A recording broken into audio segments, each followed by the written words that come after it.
You think you're safe because you cut off the loud ones. The obvious liars, the backstabbers, the chaos junkies. But what if the real danger isn't loud? What if it's smiling at you, living with you, sharing blood with you? Today, I'll show you the 6 most dangerous types of people Jung's work reveals. Not because they're evil, but because they're unconscious. And when someone is ruled by what they refuse to face, it's not just their life that rots, it's yours too. So pay close attention. The unconscious manipulator. They don't wear horns, they wear pain, and they weaponize it. The unconscious manipulator isn't trying to hurt you. They just can't carry their own emotional weight, so they pass it to you like a disease. Quietly, subtly. Every time they cry, sulk, or guilt-trip you into being the hero in a story you didn't write. Jung called this projection. When someone casts their unresolved pain onto you, you become the villain, the therapist, the fixer. But you're not fixing anything. You're absorbing their shadow, their blame, their rage. And while you think you're helping them heal, you're slowly losing touch with your own center. Here's how it plays out in the real world. You're dating someone who constantly feels rejected, abandoned, not good enough. Not because you made them feel that way, but because someone else did, years before you ever met them. But now, every time you don't text back fast enough, it becomes, "You're ignoring me." Every time you go out with friends, it becomes, "You're leaving me behind." You spend hours explaining, apologizing, smoothing things over for crimes you didn't commit. They never say, "I'm scared." They say, "You're hurting me." That's the unconscious manipulator. They don't understand their own emotional wounds, so they assign them to you. And the worst part? They believe it. They believe you're cold. They believe you're selfish. And slowly, so do you. These people aren't villains. They're sleepwalkers. But in their sleep, they will drown you if you don't swim away. And if you stay long enough, you'll start to believe the drowning is your fault. The persona worshiper. They look perfect, say the right things, always polished, always agreeable. But behind that glass smile is a stranger, a void. Jung called it the persona, the social mask. Everyone wears one. But when someone becomes the mask, they lose their soul, and they take you down with them. This person doesn't yell. They expect, quietly. You must act right, look right, feel right, or they shut down. You're not allowed to be human. You're allowed to be safe for their image. Real-life example. You work with someone who's always positive, always supportive, always fine. But you notice something.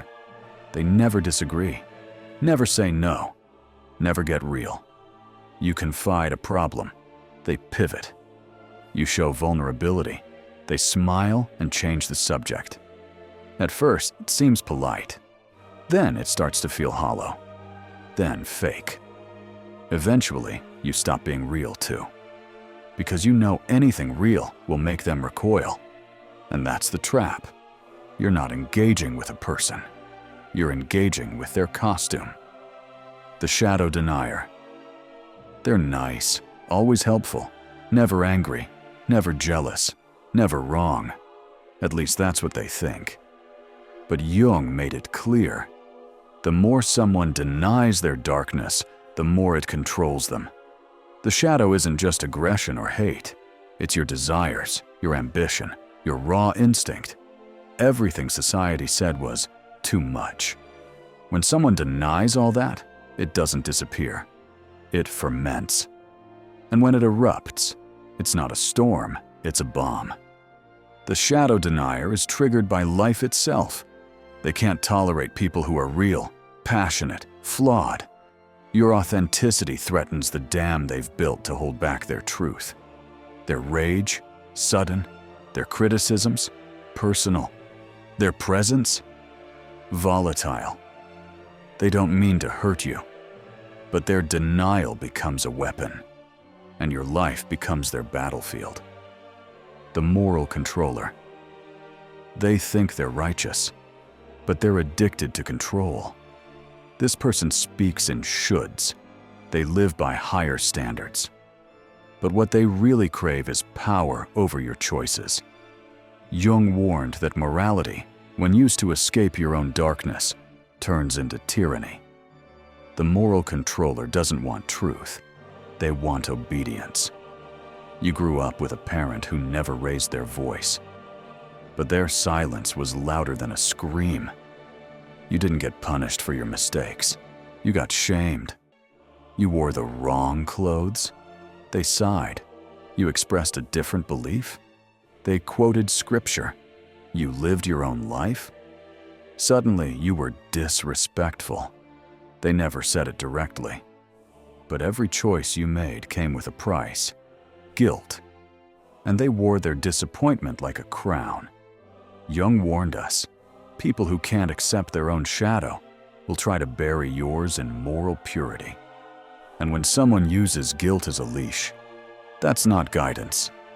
That's spiritual manipulation. The complexed.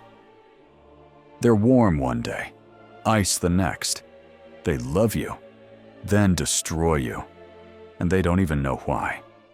This is the person possessed by unconscious complexes, buried emotional wounds that hijack their reactions.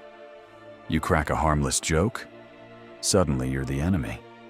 You forget a text, suddenly you're abandoning them. They're not reacting to you, they're reacting to a ghost. Jung said, until you make the unconscious conscious, it will direct your life and you will call it fate. Real life example. You're in a relationship that feels like two people and 12 ghosts. You make a harmless joke. Suddenly they're sobbing. You leave for a weekend. Suddenly they're spiraling. You bring up an issue. Now you're the villain in their childhood trauma. They apologize.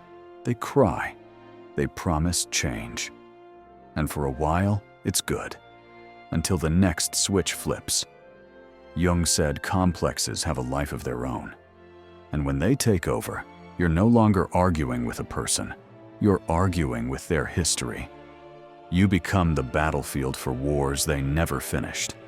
And peace becomes a job you never asked for. The most dangerous. The psychic vampire.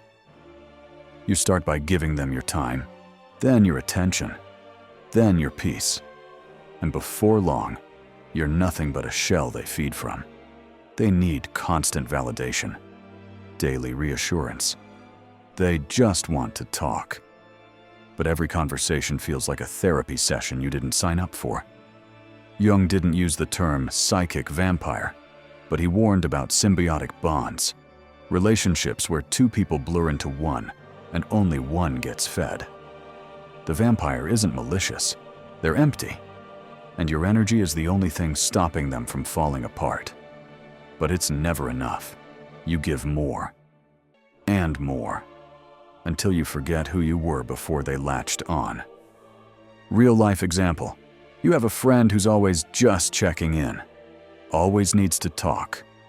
Always going through something. You stay on the phone for hours. You listen. You care. But weeks go by, and you realize something. They've never asked how you are. Your successes, unnoticed. Your silence, punished. The moment you set a boundary, they get cold, distant, hurt. They make you feel guilty for needing space. You weren't in a friendship. You were in a one-way transaction. Every single one of these people shares one thing in common. They are ruled by what they refuse to see in themselves. Jung never told us to hate them. He told us to recognize them. Because once you recognize them, you can choose. You can stop playing roles that don't belong to you. You can stop carrying pain that isn't yours. You can stop losing yourself trying to save people who are drowning in their own shadow. And maybe the most brutal truth of all, At some point in your life, you've been one of them too.